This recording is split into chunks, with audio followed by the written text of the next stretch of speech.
Thank you for staying with us. We still have the senior pastor of this time Christian Center, Pastor Sam Adeyemi, with us.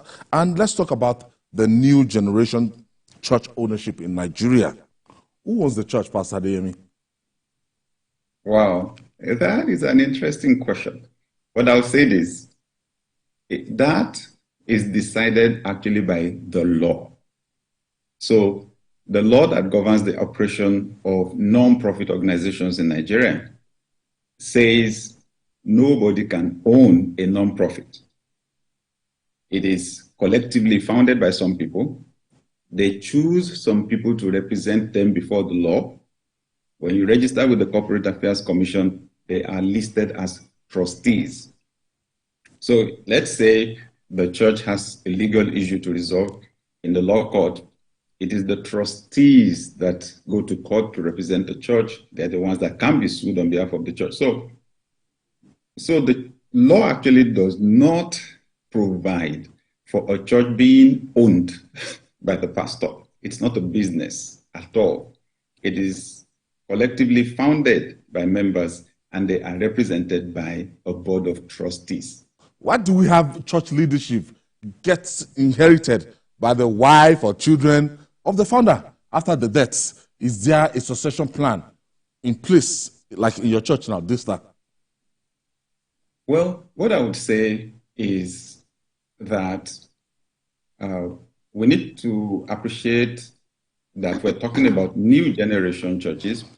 The older churches, were founded mostly by Europeans or Americans, if you look at them closely. So you're dealing with a cultural issue. The parts of the world where these organizations, the older churches came from, are democratic, in their leadership styles. In our own part of the world, until we got independence, it was the monarchy. And in the monarchy, it's hierarchical like that. It's family. So we're still evolving. That's what I would say. We're still evolving.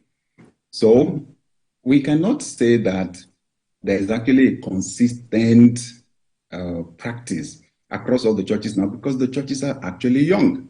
Most new generation churches are being led right now by their founders. So we're dealing with an evolving situation. In some, maybe, let's say 10, 20, 30 years, then you will see a lot of succession happening. What we can do right now is to propose, right? Do some hypothesis and advice on the best thing to do. Now, when you talk about spouses and children taking over from founders, there are many factors, that influence that. But generally, we've had court cases over succession issues. So it's still an evolving scenario. Some churches don't have a succession plan. We have something from the get-go when they start registered with the Corporate Affairs Commission. We put something in there. Now, that was over 20 years ago. So right now, we're reviewing. And, I did my doctoral program in leadership. My master's dissertation was on succession planning. So as it is now, we've come to realize that succession is not only about the change of the number one person. Where succession is done properly, succession is meant to be done at all levels. That is what makes the CEO succession easier.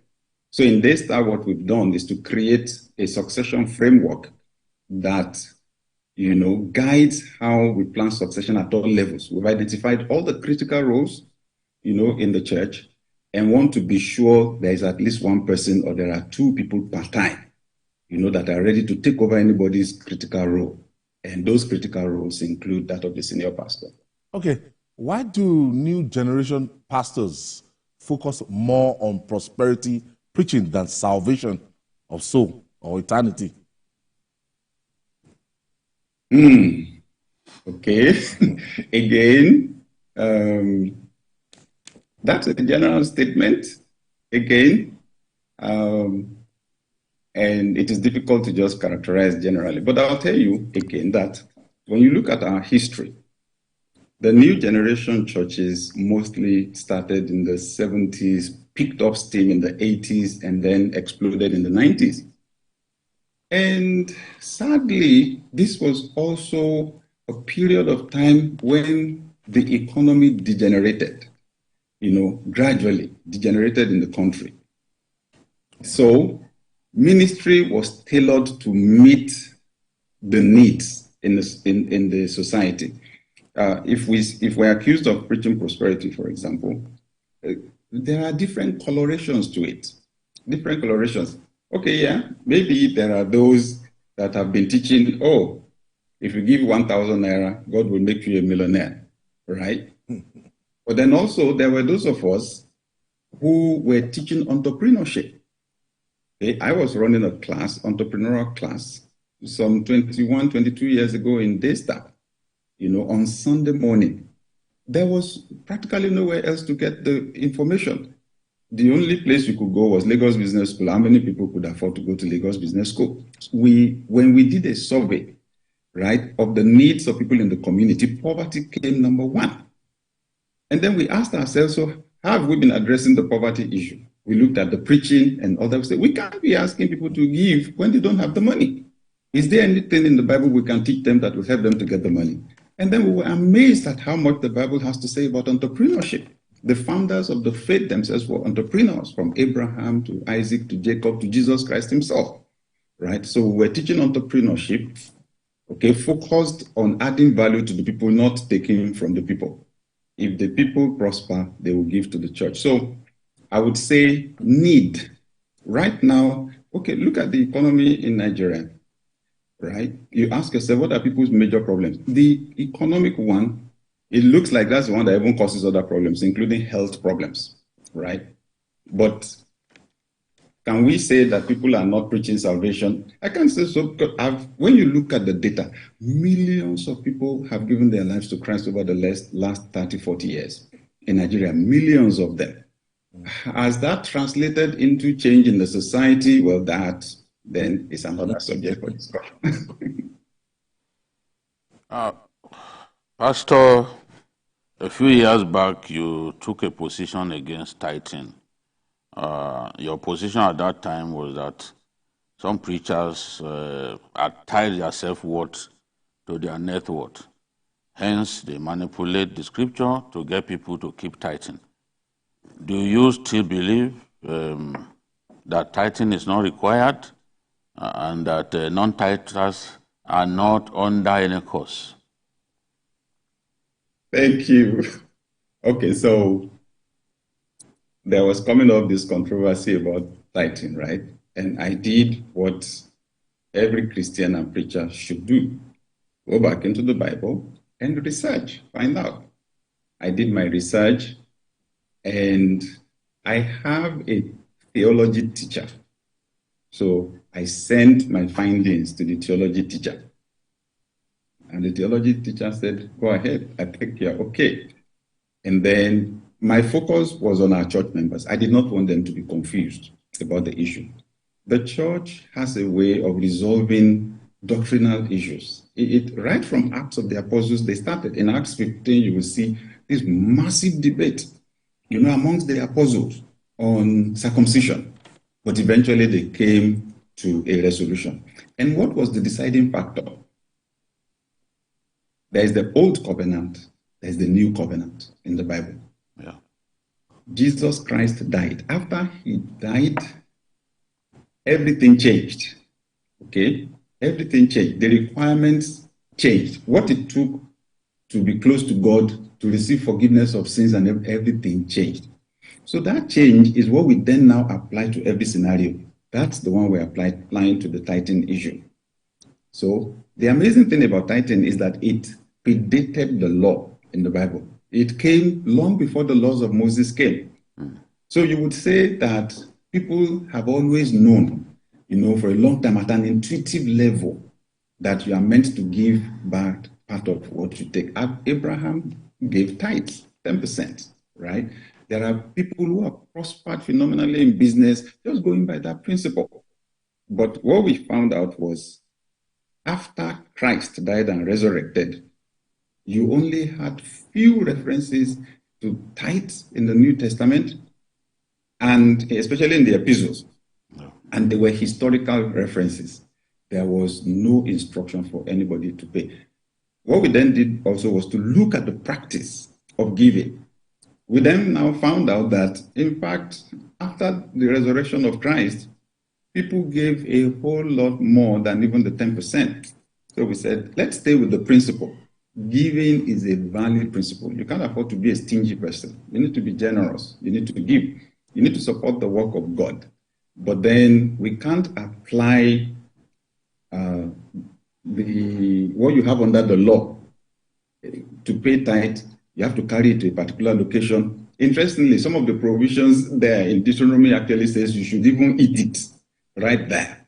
You know, some kind of tithe you paid once in 3 years and all that. We said, look, you can get away with all that. And then the statement in Mark 3:8, you have robbed God, you are under a curse, said, Galatians says Christ has redeemed us from the curse of the law. He has absorbed the punishment.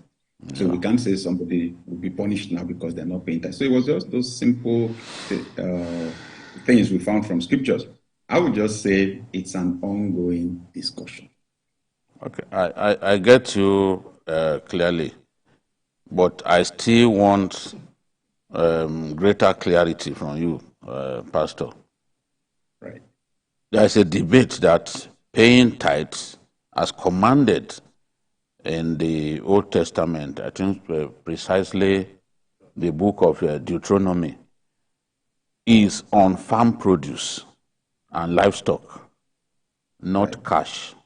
Some have argued that, it was because there was no money at that time, but we have evidence that there was money in the biblical era, which now the modern churches will prefer to take money rather than farm produce, as was the case back then. What should we do? What should we do? Should we, let me just say, is it right to take cash as against farm produce? That was the norm at that time. That is, if we are even to agree that, okay, tithing should go on. Okay, so tithing is about the giving of value. That's what we should look at. Money is a means of exchange of value. And you were talking about largely agrarian economies. So that's why the tithe was tied around their farm produce, right? So today, what should we say to the person selling engine oil, right? Take 10% of the engine oil in your shop and take it to the church or what? So those things complicate the discussion. There is also in Deuteronomy one of those instances where people were instructed that if it was too cumbersome to carry the farm produce to the location where they were going, that they should convert the farm produce to money. That provision is also there. So I think it's the principle that really matters. And that's what I was saying, that the principle is about giving to God, about acknowledging God as your source. Now that principle has to be there. Under the old covenant, it was people obeyed God out of fear. Under the new covenant, you obey God out of love. They asked Christ, which is the greatest commandment? Say, love your God, love your neighbor as yourself. So while people were trying to obey God out of fear under the old covenant, Christ said, look, what God was trying to point to was love. And in the new covenant, we now have that love as our nature because we have the nature of God. So that's why I said when you actually look at it under the new covenant, you'll find out people who actually did more giving, right? In Acts of the Apostles, you saw people giving lands. You saw people giving houses. So the basic principle is it's about value and the fact that you should honor God when it comes to material wealth. Don't be greedy. Don't be stingy. Don't be covetous. Be generous towards God and towards other people. At the time you took that position on tithing, how much criticism came from your colleagues? I guess a lot of them must have been taken aback that you went against the grain. How much pressure came upon you at that time from your colleagues in Christendom? Well, I would say if there was pressure, I didn't hear much of it. I got a few comments, of course, from people that wanted to know more, just like you're asking me. So there were people close enough to ask, oh, how did you come about this position? And I was able to explain. That whether it made people uncomfortable, well, obviously there was a possibility because it was a courageous thing for me to come out and say what I saw about it. But I'm also conscious of the fact that I am leading tens of thousands of people. Every week, tens of thousands of people listening to me. And I have chosen to be authentic, to be honest. I believe that hypocrisy erodes the credibility of a leader, and there's no need being hypocritical. I saw, like I said in the Bible, that people, they debated doctrinal issues and came up with their positions, and I thought, oh, it was good specifically for our church members that with this age of social media where they're reading everything every day, I wanted to take a clear biblical position, and they know we have a culture in Daystar. They don't swallow everything I say, fisherman, hook, line, and sinker, and the ground is standing up. They investigate themselves. So I was making a proposal for them to investigate. But generally, if there were people around town that were not happy, well, I didn't hear much of that. Okay. Now let's talk about leadership. The church you pastor has a strong position on leadership. It has leadership training at all levels, including the Daystar Leadership Academy. Why have you as a person taken leadership so seriously? Thank you. That's an interesting question. I would say I have felt the impact of leadership on my life, right? Where the head goes, that's where the rest of the body goes. Moses in the Bible said in Deuteronomy 28:13, and the Lord will make you the head and not the tail. And I realized he was drawing on the illustration of a cow. And everybody understood what he was saying. If God will make you the head, decision making is made in the head, where the eyes are in the head, right? The mouth is in the head. The brain is in the head, the thinking capacity. So that's where decision making is made. And wherever the head goes, the rest of the body goes. The tail, there's no brain, no thinking that goes on in the tail. Wherever they drag it, that's where it goes. So leadership is very important. Where leadership goes, that's where everybody else goes, first. Secondly, when I started teaching success, it was born out of my personal experience. I went through a very difficult time when our family went through a very, very difficult time. Just after I came out of college and qualified as an engineer. But eventually I found a way through by reading books. So when I got that inspiration, go on radio, teach people how to succeed. The first thing I did was to say, Lord, what authority do I have to teach people how to succeed? Am I successful yet? But the Holy Spirit impressed I should do it. And I now realized why. I was underestimating how much I knew already from the books I read. So I've been teaching people how to succeed. 28 years now. But honestly, in all those years, I got to find out, however fantastic your seed is, the quality of the soil will determine how it will grow. The environment is created by leaders. So I now realize, wow, it's not enough just to be speaking to the masses and telling each person on their own to succeed. Leadership matters. In fact, I discovered that at the highest level of success, you help other people to succeed. That's where my message, my success message now matured into leadership. Now, I studied engineering. I qualified as a civil engineer, but I now paid close attention to leadership, began to read books on leadership. Then I did my master's degree in leadership, doctoral degree in leadership. In fact, when we changed our leadership system in Daystar Christian Center, because our vision is to raise role models. That's the assignment God gave us. Raise role models in the society. And I realized that's about raising leaders. I looked around. As important as this leadership issue is, why is there no leadership school? In Nigeria, no leadership school. That's why we founded Daystar Leadership Academy 2002, right? 21 years ago. And it's one of the most fulfilling things I have done in my life to set up that school, because we've seen over 45,000 people come through the school. Basically, the things you will teach in the average business school, most people cannot afford. So we do it at a very low rate. It's not for profit, but just to empower people. There's something you call the Pareto principle. 20% of people control 80% of the wealth and opportunities in the nation. In Africa, it's not like that. It is maybe 3% or 2% controlling almost everything and leaving everybody else to share a little. So my goal has been to populate that top portion, that top 20% portion, so that we can raise leaders that have conscience and that have skills to lead people right.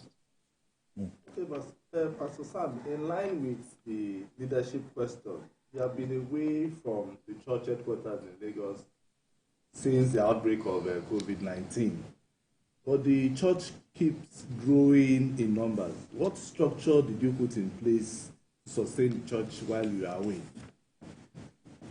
Thank you very much for that question. In the first 3 years of Daystar, the growth was very slow, and I found it very frustrating. Remember, I had been a branch pastor in Lagos before, grown the church to about 1,200 or so. So I thought, easy to, when we start Daystar, clear 1,000, then we grow it into a mega church. It was not growing. At the end of the first year, we were 200 plus. Second year, like 300. I became desperate. But eventually, I found a system. I was able to find what the problem was. Management, systems, leadership. Okay, management has to do with optimum use of resources. Material resources, financial, time, and people. Leadership focuses on people and unleashing their potential. So I realized we did not have a training system. A training system that would consistently train everybody and take them from one level of skill and commitment to Christ to the other. So I'll tell you the major thing we did, end of 1998 into 1999, was that we designed a new system. The backbone of it was a training system that we call the Daystar Academy. It's different from Daystar Leadership Academy. Daystar Leadership Academy, our objective there is to train you to start and run organizations.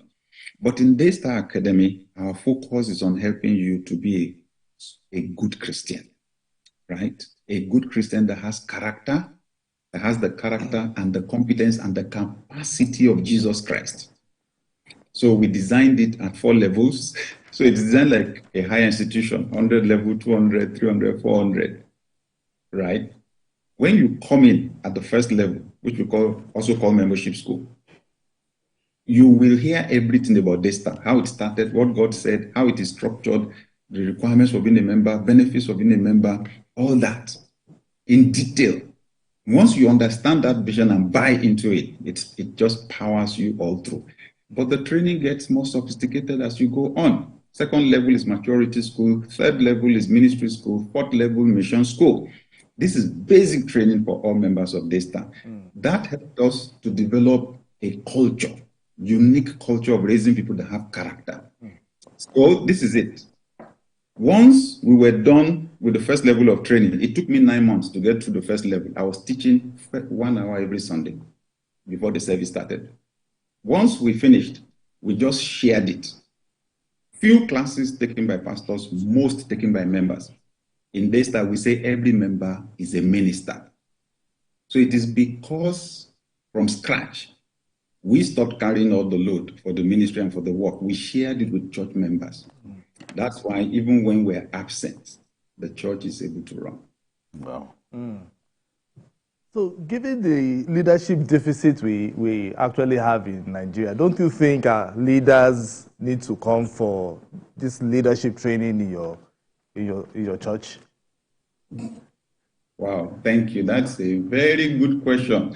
It reminds me of something that happened. I was on a flight with an ex-governor some years ago.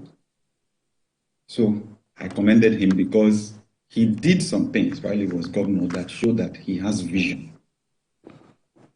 So I commended him and told him that most of his colleagues holding political positions don't have those good leadership skills. He said, Sam, I agree with you. He said, Nigeria is like an aircraft that is being flown by pilots that did not go to flying school. And when they crash the plane, everybody will be screaming. I agree. We need leadership skills cultivation in Nigeria. We need it on a massive scale. I know you're talking about the people in leadership. Honestly, for people holding leadership positions already, we're talking about something they should have gotten yesterday. Let me say, all of us that are holding leadership positions, because I'm in the club, we should have acquired these skills since yesterday. It's not when someone is now holding a leadership position that the person should be looking for how to acquire leadership skills, right? So, but we can do intervention. And this is what leaders do all over the world. They get coaches, they get consultants to help them specifically in the area of leadership. People make a lot of assumptions about leadership. First, because of our culture, our leadership culture, where it is kings that we've always had in our basic culture in Africa. The understanding of most people is that you're occupying a position is what makes you a leader. These days, we're telling people, occupying a position does not automatically make you a leader. It only gives you the opportunity to lead. And a lot of people are squandering that opportunity. So, for best performance, I advise people in leadership position already to get coaches, to get mentors. Even the best players in football still have coaches, right? Because once you are holding the position and everything is coming at you right, left, and center, it's difficult for you to have to maintain self-awareness. You need feedback. The other thing I would say, therefore, is this. The best time to train a leader for leadership is before the leader occupies a leadership position. In the parts of the world that are way ahead of ours, they start from primary school. Honestly, I'll tell you what they do. They don't teach sophisticated theory to kids. They teach them service. They take them to orphanages. They take them, to places, old people's homes, where they can volunteer, do something for free to help other